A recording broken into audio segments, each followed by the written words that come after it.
Bien, entonces vamos a dirigirnos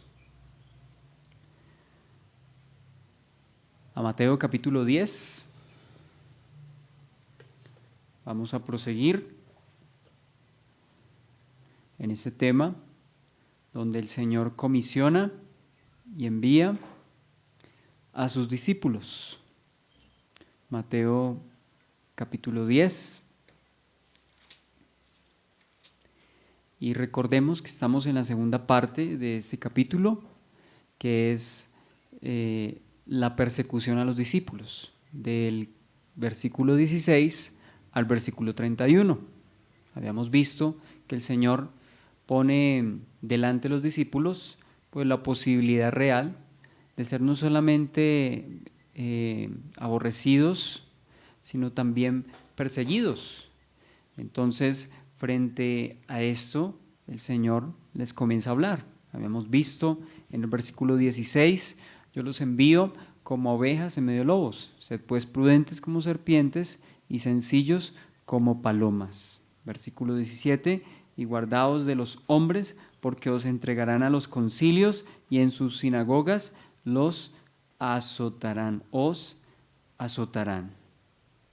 Habíamos visto también de los versículos 18 en adelante, dice: y aun ante gobernadores y reyes seréis llevados por causa de mí para testimonio a ellos y a los gentiles. Mas cuando os entreguen no os preocupéis por cómo o qué hablaréis, porque en aquella hora os será dado lo que habéis de hablar, porque no sois vosotros los que habláis, sino el Espíritu de vuestro Padre que habla en vosotros. El hermano entregará la muerte al hermano y el padre al hijo, y los hijos se levantarán contra los padres y los harán morir. Y seréis aborrecidos de todos por causa de mi nombre, mas el que persevere hasta el fin, éste será salvo.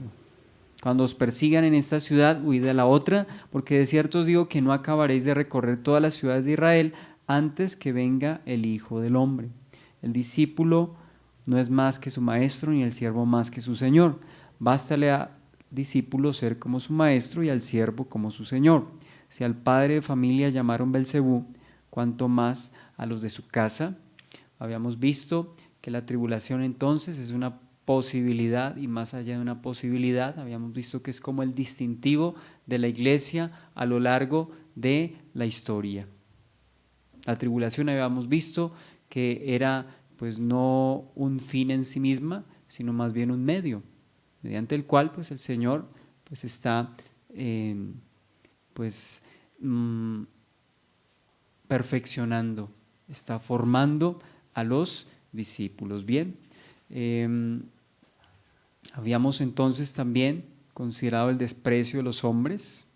Los hombres van a despreciar a los discípulos, así lo dice la palabra, lo hemos visto en Juan capítulo 15 y en el capítulo 16 versículo 1, el Señor les dijo: estas cosas yo les escribo para que no tengan tropiezo, van a ser perseguidos, serán perseguidos. Bien, pero también habíamos visto que la persecución también es ocasión para testificar.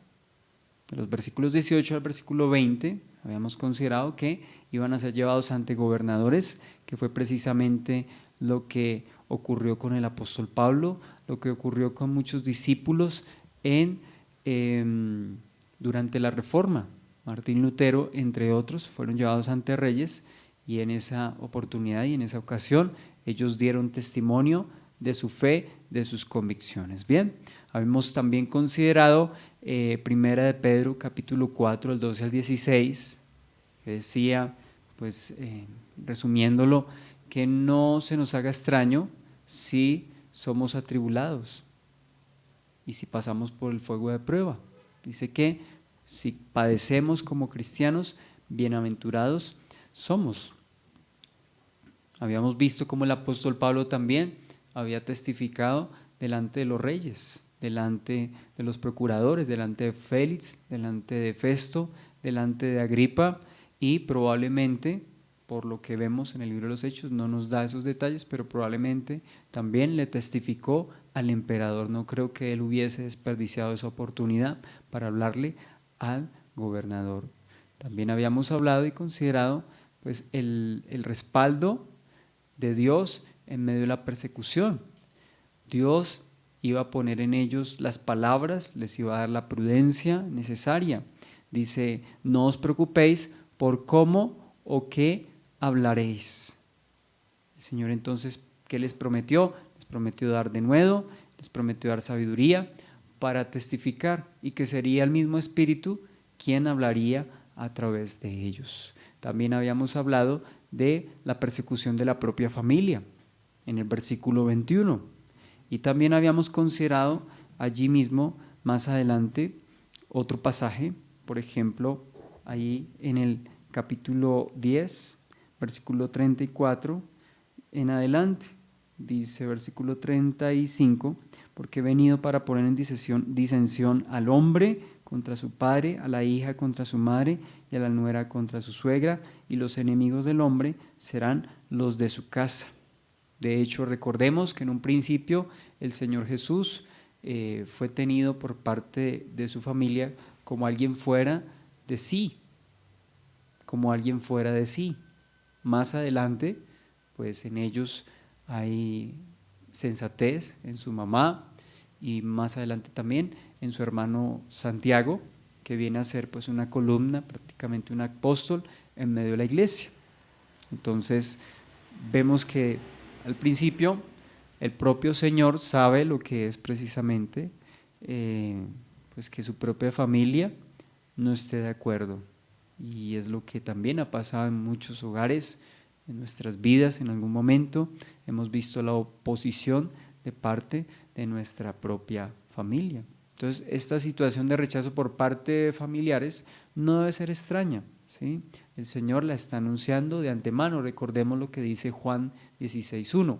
Estas cosas yo les he hablado para que no tengan ustedes ningún tipo de tropiezo. ¿Bien?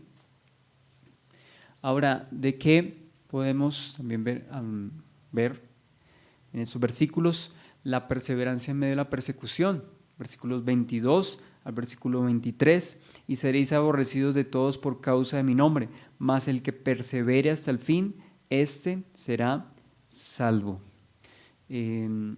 Bueno, dice acá que cuando os persigan en esta ciudad, versículo 23, huid a la otra, porque de cierto os digo que no acabaréis de recorrer todas las ciudades de Israel antes que venga el Hijo del Hombre.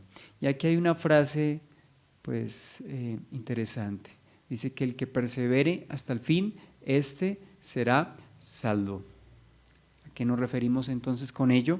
Hay un pasaje muy similar, el Señor lo dice de otra manera, pero bajo la misma esencia. En Lucas capítulo 21, versículo 19, dice allí el Señor: con vuestra paciencia ganaréis vuestras almas.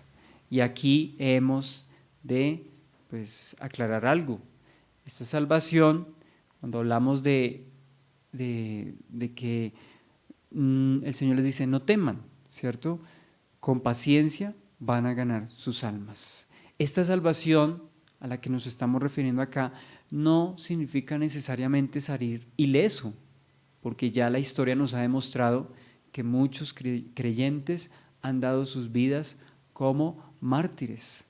Entonces, aquí no está hablando básicamente de ser librado de la tribulación física, más bien se refiere a la salvación espiritual, ¿sí? Estamos hablando del bienestar espiritual, que son los sufrimientos presentes al lado de la eternidad. Nosotros a veces no vemos en la perspectiva correcta los sufrimientos. Los sufrimientos son temporales. Charles Stanley dijo en alguna ocasión que las pruebas no son eternas, y es cierto, las pruebas no son el estado normal de una persona. Las circunstancias son precisamente eso, circunstancias, no son algo que siempre va a permanecer. De la misma manera, la tribulación y los sufrimientos no son nada o duran de manera insignificante frente a la eternidad. Entonces, Hay una palabra que también aquí vamos a ver, que creo que es la palabra opuesta a salvación, hablándolo pues en términos de la palabra como tal, lo que significa en el original, ¿sí? Lo contrario a salvación es perdición. La palabra que hemos visto durante no solamente esta serie, sino en Apocalipsis y también en 1 Corintios, apoyumi. Apoyumi es una palabra que habla de la pérdida de ese bienestar, es lo contrario, bien, para que tengamos claro.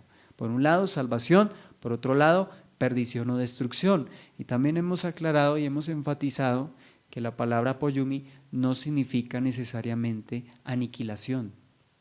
Aniquilación, es decir, lo que algunas sectas proclaman, que cuando se habla de esta palabra es el cesar la existencia, y no se refiere a eso, no necesariamente se refiere a que cese la existencia continúa, pero ya no bajo bienestar en el caso de la palabra apoyum. Pero la salvación de la que estamos hablando acá dice: el que persevere hasta el fin, ese será salvo. Estamos hablando precisamente de esta salvación espiritual, y no solo espiritual, estamos hablando de una salvación integral, porque recordemos que el cuerpo también será resucitado, es decir, aún el cuerpo físico será transformado en cuerpo glorificado como el del Señor, como estamos viendo en la serie 1 Corintios, y pues podemos ver que hay salvación para todo nuestro ser, ¿bien? Para todo nuestro ser.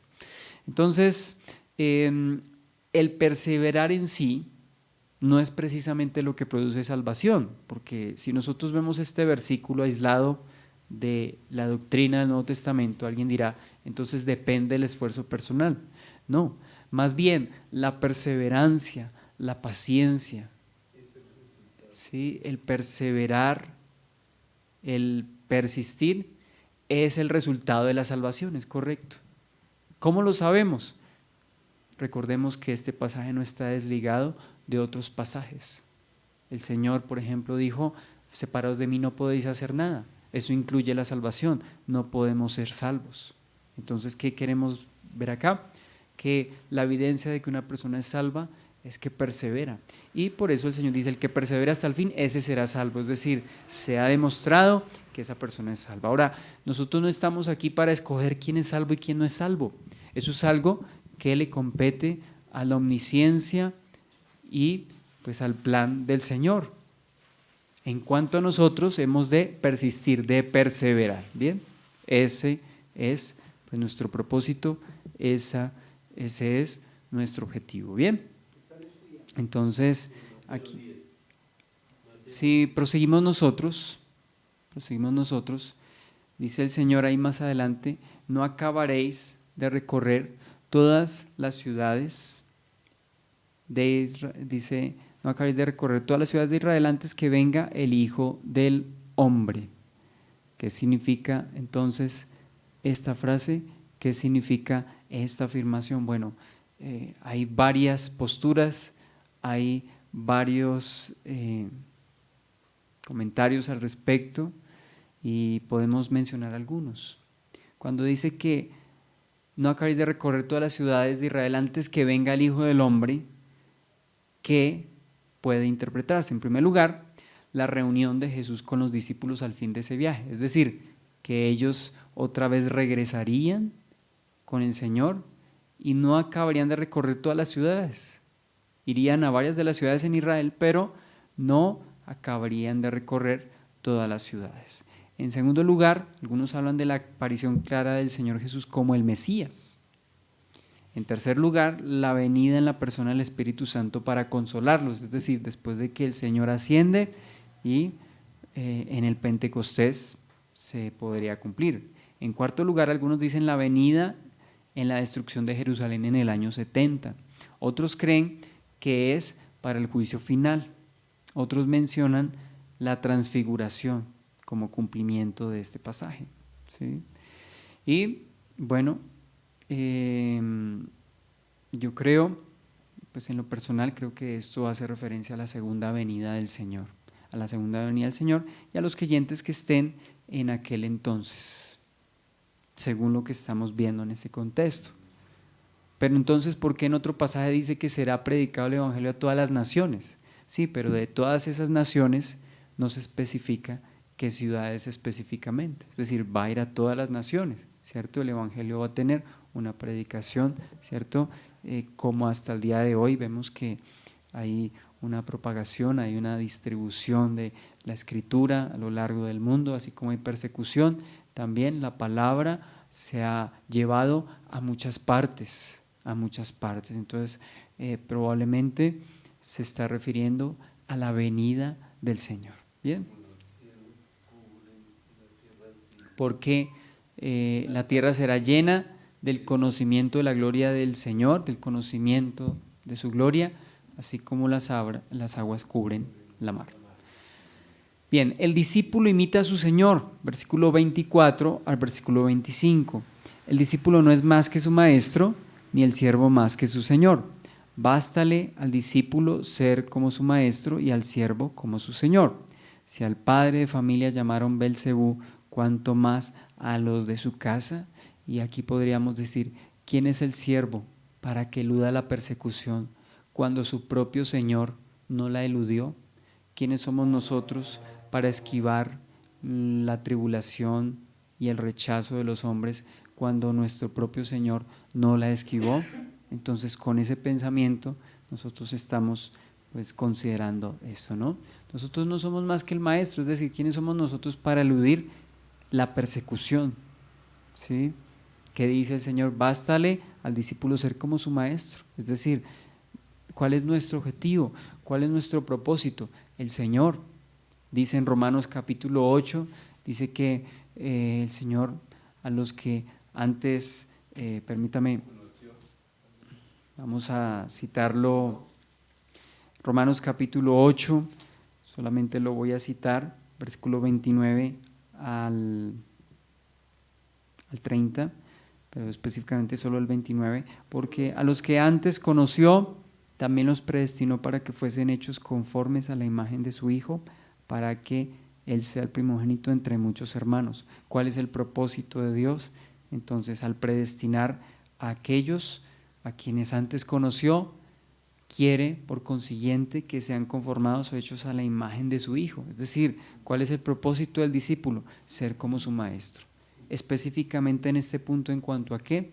En cuanto a la persecución. Y ya vamos a ver, más adelante veremos cómo los discípulos, cuando fueron ultrajados, cuando fueron amenazados e incluso fueron azotados, al principio en el libro de los Hechos, a Pedro y a Juan, dice que ellos salieron gozosos de haber sido tenidos por dignos de padecer afrenta por causa del Señor. Bien, entonces Esteban, por ejemplo, y podemos también citar qué significaba Belcebú. Bueno, esa palabra se cita en algún momento en el Antiguo Testamento cuando uno de los reyes de Israel, creo que, no recuerdo si es el rey Joram, cuando dice que va a consultar a Baal-Zebú.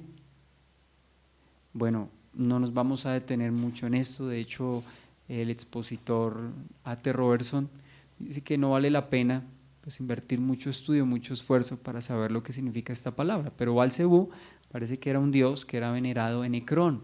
Ecrón era una de las ciudades filisteas y algunos creen que se refiere al dios de las moscas, ¿sí? Al dios, incluso habla de excremento, algunos hablan y tratan de encontrar el significado en ello, pero más allá de eso, Belcebú básicamente es un nombre, ¿sí?, que se le da en el Nuevo Testamento a Satanás, ¿sí? Entonces es un nombre que se le da básicamente a Satanás. De hecho, en el Progreso del Peregrino, Jan Bunyan, él menciona este nombre para referirse a Satanás. Bien, entonces, si eso hicieron con el Señor, pues, ¿qué ha de esperar el discípulo? Si blasfemaron contra el Señor de esa manera, ¿qué se puede esperar contra el discípulo? Recordemos, y habíamos mencionado, que durante la Edad Media, a finales, prácticamente ya a la luz de la Reforma, muchos fueron, y durante la Reforma, muchos fueron acusados de herejes y de brujos. De hecho, cuando Juan Hus muere en la hoguera, dice que antes de que eso ocurriese, dice la historia, que le pusieron como un gorro y prácticamente lo vistieron como solían vestirse los brujos, los hechiceros, siendo un hombre pues tan santo y un hombre que amaba las escrituras y amaba la verdad y defendió la verdad hasta el fin, se mantuvo firme, ¿cierto? Y lo tildaron de brujo, de hereje. Ahora, ¿qué se puede esperar, cierto? De los discípulos. Podemos ver muchos casos en los cuales los discípulos han sido tildados como herejes.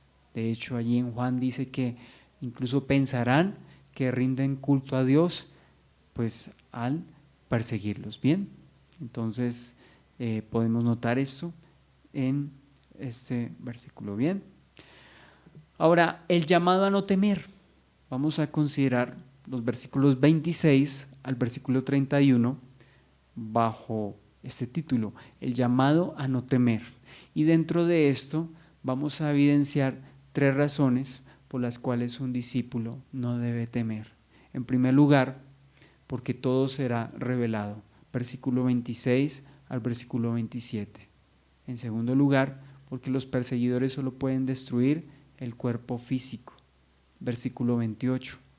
En tercer lugar, porque Dios tiene cuidado de los discípulos, versículo 29 al versículo 31. Y algunos adicionan, como el comentario Mundo Hispano, en cuarto lugar, porque Dios confesará a aquellos que no le nieguen. Bien, sin embargo, vamos a tomar estos 3 puntos. Les confesará delante del Padre. Bien, primero, entonces, vemos porque todo será revelado, versículo 26 al versículo 27. Así que no los temáis, porque nada hay encubierto que no haya de ser manifestado, ni oculto que no haya de saberse. Lo que os digo en tinieblas, decidlo en la luz, y lo que oís al oído, proclamadlo desde las azoteas. Entonces, si el llamado es a ser como el Señor y Él mismo fue rechazado, entonces es suficiente razón y aliciente para que los discípulos no teman, ¿no? Que era lo que habíamos acabado de mencionar.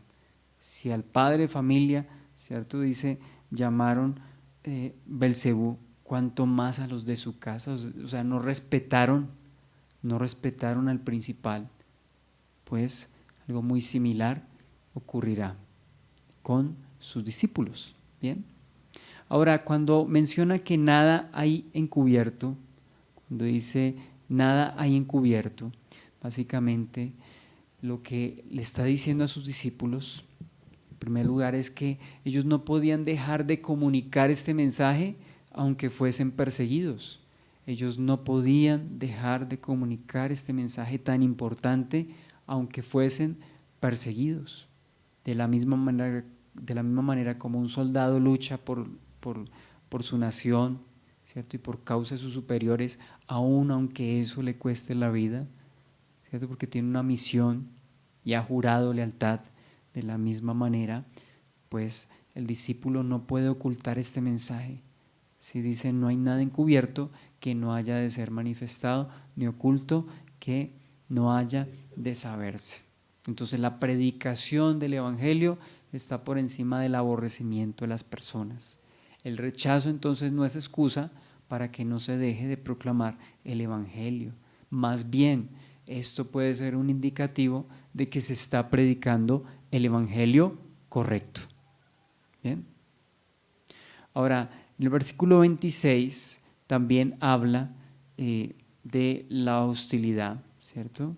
Con que aquellos que persiguen a los discípulos, aquella hostilidad no va a quedar impune, aquella injusticia no va a quedar impune. Esto también puede hacer referencia a que no hay nada encubierto que no haya de ser manifestado, es decir, no va a haber impunidad por parte de los que persiguen a los discípulos. Entonces vemos estos 2 aspectos. el Señor va a traer a la luz todas las cosas y no va a quedar nada oculto. Es decir, por una parte, el Señor dice, no se puede ocultar este mensaje. Por otra parte, dice, la injusticia y la maldad de estos hombres tampoco va a quedar oculta. Y vamos a ver pasajes que nos hablan al respecto, solamente los voy a citar. Romanos capítulo 2, del versículo 14 al versículo 16. Romanos 2, del 14 al 16, porque cuando los gentiles que no tienen ley hacen por naturaleza lo que es de la ley, estos, aunque no tengan ley, son ley para sí mismos, mostrando la obra de la ley escrita en sus corazones, dando testimonio a su conciencia y acusándoles o defendiéndoles sus razonamientos en el día en que Dios juzgará por Jesucristo los secretos de los hombres, conforme a mi evangelio. Dice en Hebreos capítulo 4, versículo 13,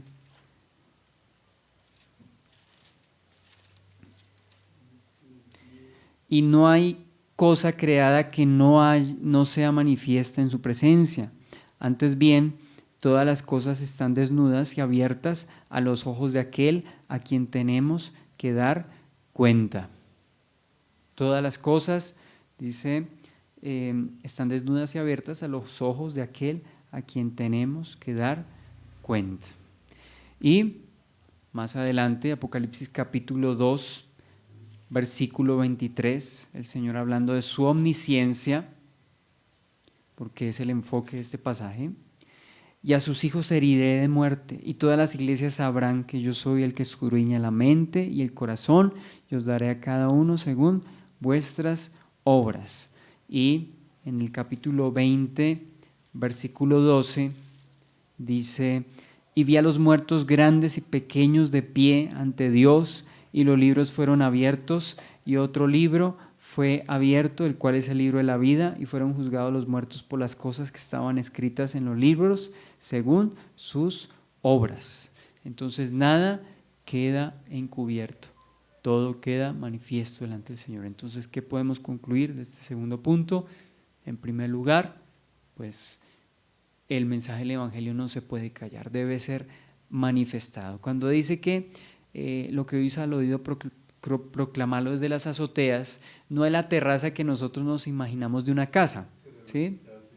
No es la terraza, no necesariamente hace referencia a la terraza, ¿cierto? Creo que las terrazas que conocemos nosotros, ellos las conocían también como aposento alto, pero las terrazas que estamos viendo acá son lugares públicos, eran lugares públicos donde acudían más personas y podía entonces en ese lugar, en ese círculo social, se podía proclamar algo. Entonces a eso se refiere con las azoteas. Bien, MacDonald comenta respecto a este punto que todo va a ser revelado lo siguiente, abro comillas, su causa será gloriosamente vindicada, es decir, defendida en un día venidero.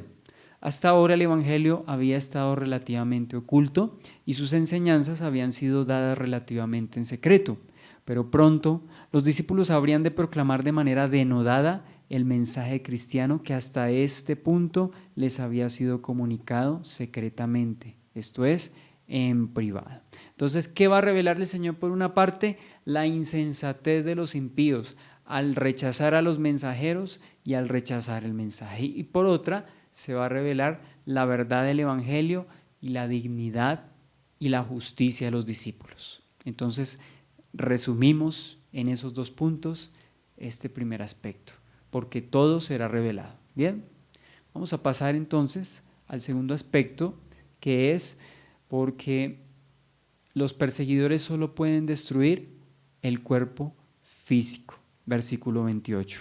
Y no temáis a los que matan el cuerpo, mas el alma no pueden matar. Temed más bien a aquel que puede destruir el alma y el cuerpo en el infierno. De acuerdo a Lucas capítulo 12, del versículo 4 al versículo 5. Evidentemente, a aquel a quien se le debe temer es exclusivamente al Señor y no a Satanás, o los demonios, o los hombres, según lo que estamos viendo o lo que vemos en Isaías capítulo 8, versículo 12 y versículo 13.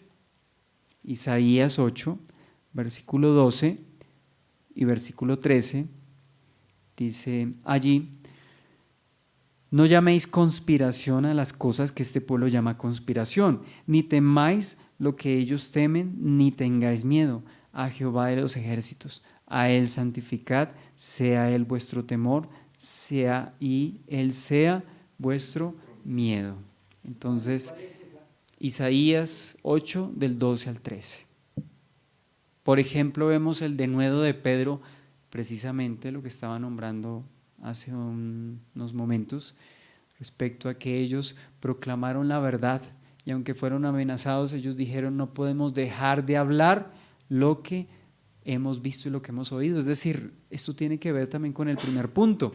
Ellos no pudieron dejar de hablar, ¿cierto? Es decir, lo que estaba oculto, ellos no podían dejar de proclamarlo en las azoteas. El mensaje debía ser proclamado.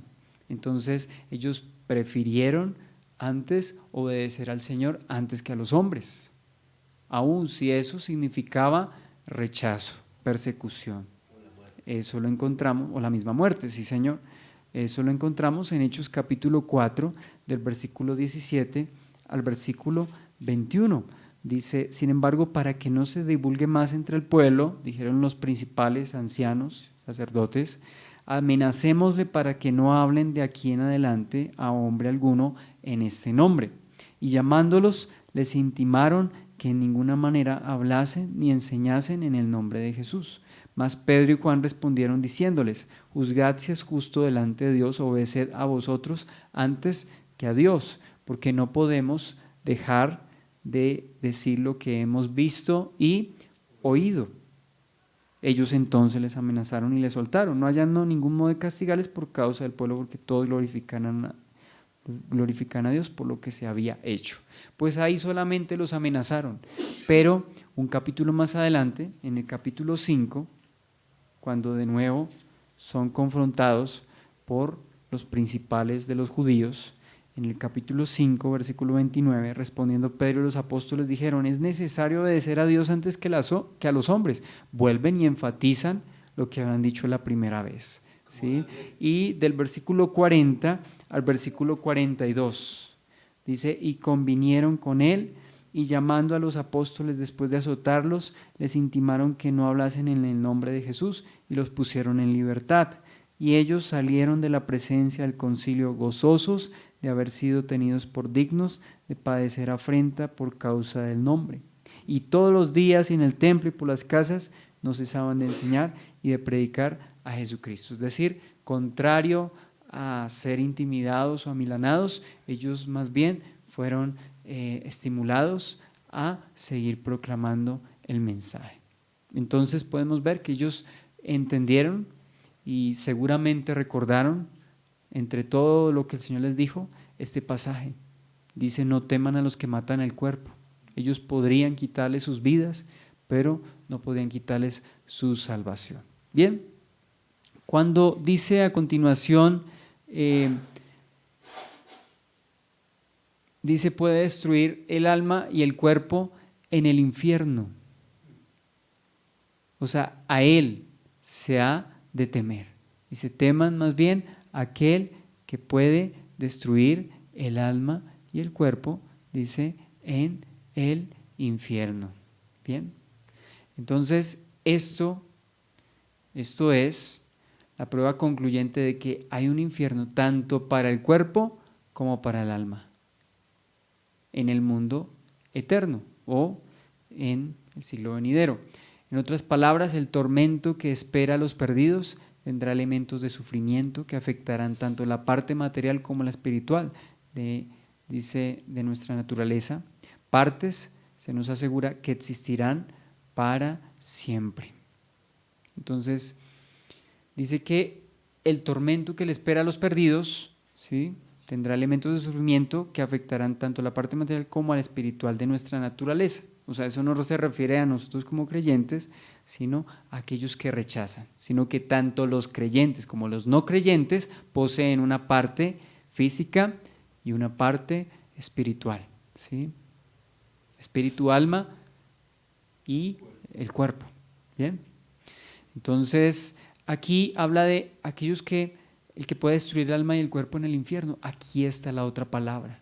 O sea, que lo contrario a la salvación es este término, apoyumi, destrucción, perdición, ¿cierto? El ser arruinado, aquí está en verbo, es decir, es una acción, puede destruir, puede llevar, ¿cierto?, a lugar de condenación, porque también esta palabra se utiliza para condenación. Esta palabra, por ejemplo, se utiliza en Juan capítulo 3, versículo 16, porque de tal manera amó Dios al mundo que ha entregado a su único Hijo para que todo aquel que en él cree no se pierda, sino que tenga vida eterna. Bien, pero vamos una vez más a considerar esta palabra, la palabra apoyumi, que esa palabra que básicamente habla de el ser arruinado, ¿sí? El ser perdido o el perder, el llevar a perdición, llevar a condenación, llevar a la ruina, ¿cierto? A la ausencia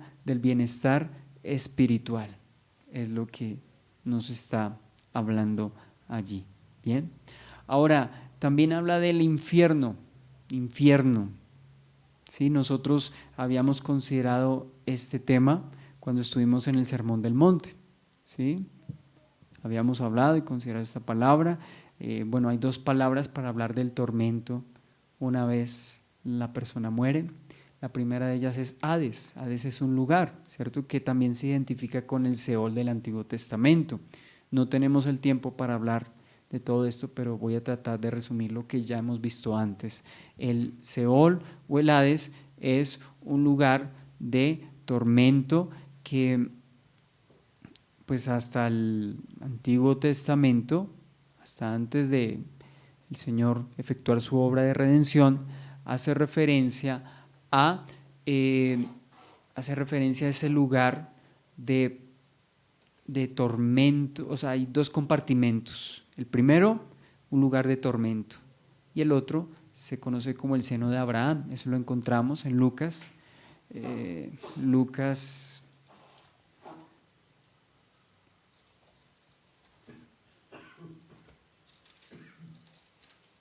capítulo 19, perdón, no, Lucas capítulo 16, allí lo encontramos. Entonces, hasta antes de la obra efectuada por el Señor, hay dos lugares, en el Hades o en el Seol. Seno de Abraham, que es donde los justos, ¿cierto?, como podemos ver, estaban esperando el momento de la redención, y el otro que es el lugar de tormentos, donde en esa parábola el rico es atormentado. Y la otra palabra, que es la que estamos viendo acá, es el infierno. ¿Qué diferencia hay entre el Hades y el infierno? De acuerdo a lo que yo he estudiado y visto en la Escritura, he podido llegar a la conclusión de que el Hades es un lugar de tormento temporal, pero que una vez el Señor venga y en el juicio del trono blanco, el Señor, pues, los muertos una vez resuciten y sean juzgados de acuerdo a sus obras, el que no se haya inscrito va a ser lanzado al lago que arde con fuego y azufre. Allí también va a ser lanzada la muerte, y allí también, como ya habíamos visto en la serie de Apocalipsis, o estamos viendo, va a ser lanzado el mismo Hades. Es decir, ese lugar de tormento mismo va a ser lanzado a un lugar llamado el lago de fuego. Y ese será el destino final de condenación de todos los impíos. Entonces, esa es la diferencia entre el Hades y el infierno. Ahora, el infierno yo lo identifico de acuerdo a lo que el Señor describe. No vamos a tomar ese tema porque ya lo habíamos considerado anteriormente en el Sermón del Monte.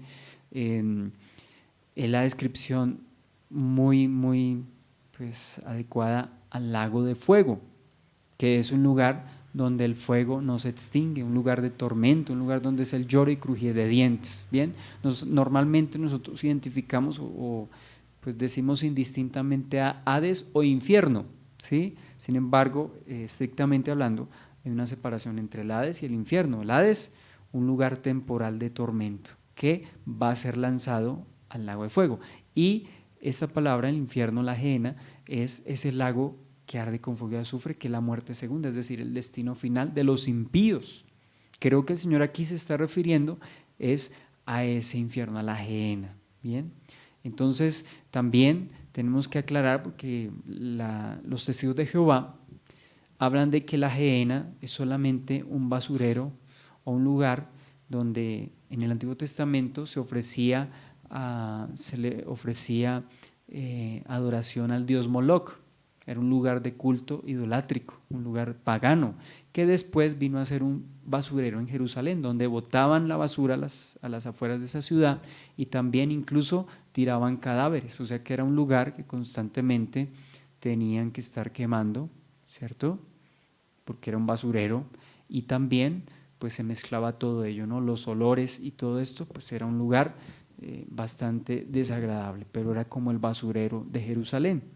Y el Señor está utilizando esta palabra no solamente, como dicen los testigos de Jehová, para referirse a ese lugar, porque ellos dicen que esa era la gehenna y ya, para desligarla del tormento eterno.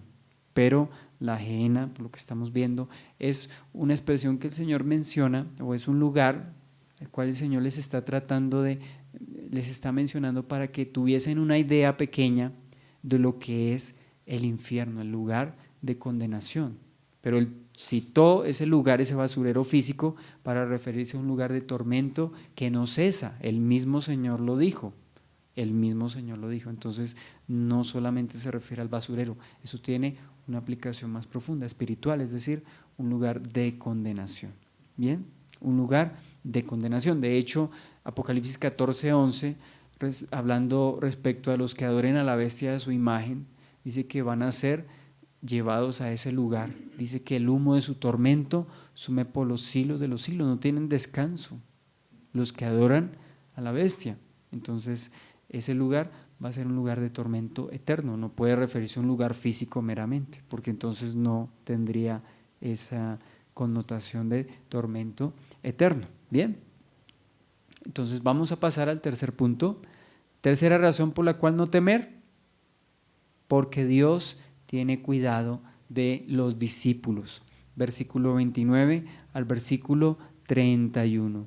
Versículo 29, versículo 31. Ahí dice 30, pero es 31. ¿No se venden 2 pajarillos por un cuarto? Con todo, ni uno de ellos cae a tierra sin vuestro Padre, pues aún vuestros cabellos están todos contados. Así que no los temáis, más valéis vosotros que muchos pajarillos. Esta expresión es muy similar a la que nosotros vimos en el Sermón del Monte cuando estuvimos en el capítulo 6. Cuando estuvimos en el capítulo 6, versículo 26, el Señor, también hablando respecto a no angustiarnos, no afanarnos, dice capítulo 6, versículo 26, mirad las aves del cielo, que no siembran, ni ciegan, ni recogen en graneros, y vuestro Padre Celestial las alimenta. ¿No valéis vosotros mucho más que ellas? También está citando las aves. ¿Por qué está citando las aves? Porque las aves, para muchos de nosotros, o incluso para las personas de esa época, pues eran animales no considerados valiosos, muchos de ellos, a tal punto que cuando una persona en el Antiguo Testamento no tenía los recursos para invertir en un animal, digamos en un macho cabrío, ¿sí? No tenía para invertir en un sacrificio más grande, ¿cierto? Un buey, que permitía al Señor llevar tórtolas, ¿cierto? Aves. Entonces, ¿por qué el Señor cita las aves? No cita otro tipo de animales. ¿Por qué? Porque las aves a veces, y en este caso los pajarillos, los gorriones, parece que aquí específicamente habla de los gorriones, no son considerados por mucho precio, mucho valor. ¿Qué utilidad tenían estos pajaritos? Pues a los ojos de las personas en aquel entonces, pues no tenían mucho valor, ¿sí? De hecho, nomás consideremos las palomas en los parques. A veces las palomas, aunque muy bonitas, ¿cierto? Y la gente es contenta dándole comida a las palomitas en los parques, sin embargo, en algún momento esos animalitos vienen siendo una plaga. Vienen siendo una plaga, es decir, hay casas donde estos animalitos hacen sus nidos, ¿cierto? Pero en donde están deterioran, dañan, ¿cierto? Pudren, si es de madera. Yo conozco un caso así, Conocí un caso así de alguien que sufrió debido a las palomas porque hicieron casa, hicieron un nido en un cielo raso, creo que era, y todo eso era madera, pues imagínense, ¿cierto? Todo eso se humedeció, se dañó, fue una plaga. Entonces, ¿por qué voy con esto? No es que yo tenga algo contra los animales, mucho menos, ni más faltaba, sino que para el contexto que estamos viendo eran animalitos sin mucho valor. Dice que los 2 pajarillos se vendían por 1/4, y para hablar de 1/4 era una monedita pequeña de cobre, ¿sí? Y bueno, hablando de centavos, yo estaba viendo algunas equivalencias y algunos apuntan a decir que era como decir 1 centavo de dólar, 1 centavo de dólar, para que entendamos nosotros en términos de nuestro país, ¿cierto? Si $1 está como en 3.000, si está en 3.300, ¿cierto? El 1%, porque es un centavo, 340 pesos. no, ni siquiera son 34 pesos, creo. 340 hoy. No, porque 3.300, 330 al 10, 33 pesitos. Valían 2 animales, ni siquiera uno. Y nosotros la denominación más pequeña que tenemos en monedas son 50 pesos. O sea que ni nos podrían dar las vueltas de 50 pesos. ¿Qué valen 50 pesos? Tome. Y no le dan uno, le dan 2. ¿Sí? ¿Por qué estoy enfatizando el poco valor económico que le dan los seres humanos a los pajaritos? No así el Señor. El valor entonces de 1/4, básicamente, esta palabra también o este término también se conoce como asarión, y el valor era de 1/16 de un denario, si era la unidad básica del sistema monetario romano. Un denario era el jornal de un campesino. Eso sí ya hemos escuchado en algún otro mensaje, ¿no? Un denario es el trabajo la remuneración por un día de trabajo o el jornal de un campesino. O sea que un pajarito vale 1/16 parte de lo que vale el jornal de un campesino. 1/16 parte, es decir, no, ni siquiera 1, 2, estamos hablando de 2 animalitos, 1/16 de esa monedita, ¿sí? ¿Y por qué estamos hablando de esto? Esta ilustración entonces del cuidado de nuestro Señor es similar al planteamiento que ya hemos visto. Dice que los animalitos, dice las aves del cielo, que no siembran ni ciegan, es decir, no hacen mérito ni siquiera para de una u otra forma ganar su alimento, y el Padre Celestial las alimenta y dice, ¿no valéis vosotros mucho más que ellas? Es decir, si cuida el Señor de algo que es tenido en poco, o tan pequeño, tan ínfimo en la naturaleza, y lo cuida con todo detalle, dice el Señor, ¿cuánto más no va a cuidar de los suyos? Ese es el planteamiento, ¿sí?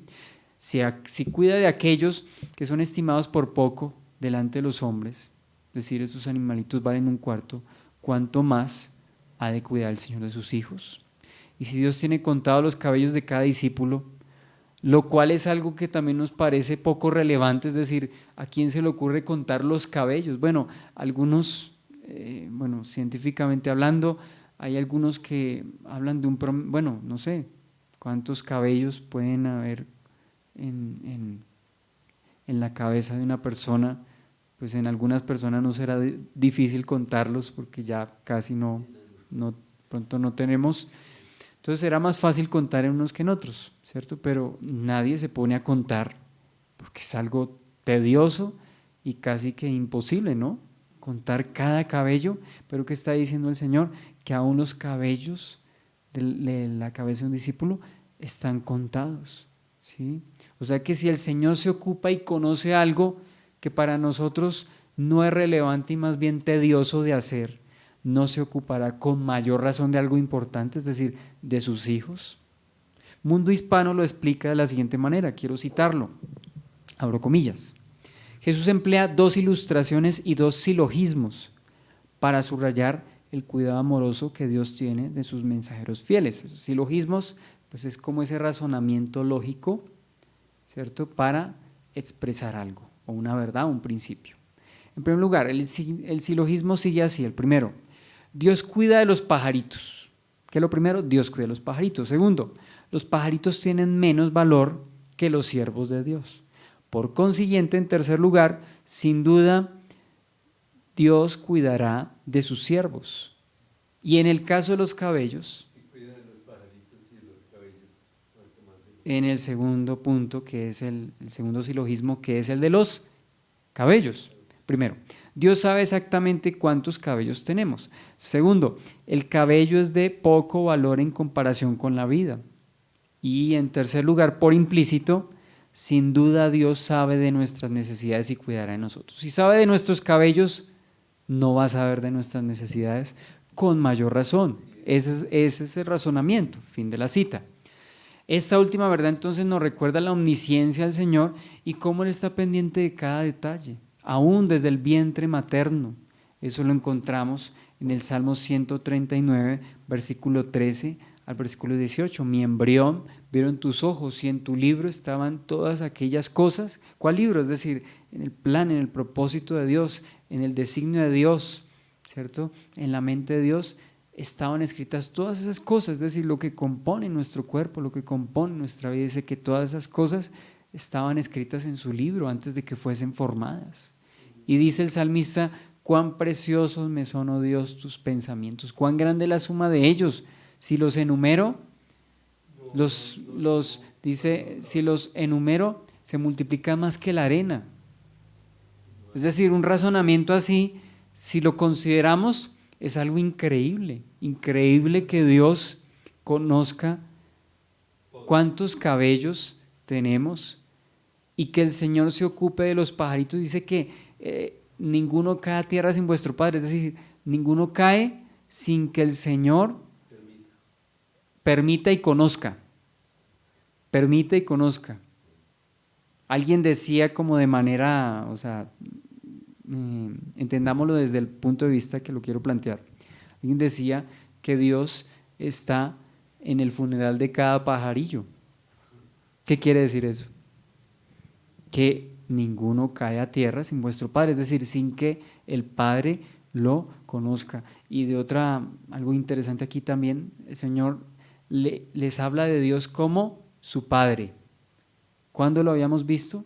También ya lo habíamos visto en el Sermón del Monte. Constantemente el Señor habla de Padre, es decir, el Señor Jesucristo dándonos a conocer al Padre de los cielos, y precisamente que lo viésemos así, no solamente como el soberano, como el Dios eterno, como el todopoderoso, sino como el Padre. Es decir, el Señor Jesucristo está acercando a los seres humanos, ¿cierto? Para que vengan al Padre con esa confianza de hijos. ¿Bien? Ahora, el cuidado del Señor y los sufrimientos. Ya al hablar de cada uno de estos elementos, entonces también mencionemos el cuidado de Dios, ¿cierto? En medio de los sufrimientos, el cuidado de Dios en medio de los sufrimientos. Cuando hablo de esto es que el amoroso Señor, el soberano Dios y el Dios providencial permite las tribulaciones y los sufrimientos en los discípulos. Es decir, una cosa no contradice la otra. El hecho de que el Señor permita que pasemos por las tribulaciones, por las pruebas y la persecución, no significa que no nos ame. O sea, no podemos medir el amor de Dios en términos de que si no sufrimos, nos ama, pero si sufrimos, no nos ama, que es el razonamiento y es la protesta, a veces insensata y poco profunda, de aquellos quienes no conocen a Dios. Si Dios es bueno, ¿por qué permitió tal cosa? Si Dios es bueno, ¿por qué permite el hambre? Si Dios es bueno, ¿por qué permite tantas muertes, homicidios, feminicidios? ¿Cierto? Todo este tipo de cosas, ¿por qué las permite Dios? Bueno, el hecho de que Dios nos ame y que cuide de nosotros no significa automáticamente que a nivel físico pues nunca suframos. No, recordemos que estamos en un mundo caído y hay consecuencias de la caída, hay enfermedades, ¿cierto? Hay cosas que afectan tanto a justos como a injustos en esta tierra, pero es que recordemos que ¿qué son los sufrimientos temporales en esta tierra al lado de la eternidad? No podemos pues relacionar, digamos que si sufro, Dios no me quiere, si no sufro, Dios sí me quiere. No, no así en la Escritura, no así en el Evangelio, ¿sí? Entonces, el daño físico que puedan sufrir los discípulos es insignificante al lado del cuidado del Señor y a la luz de la eternidad. El sufrimiento físico que puedan tener los discípulos, la persecución, la tribulación, es nada al lado del cuidado del Señor y a la luz de la eternidad. Y a la luz de la eternidad, ¿bien?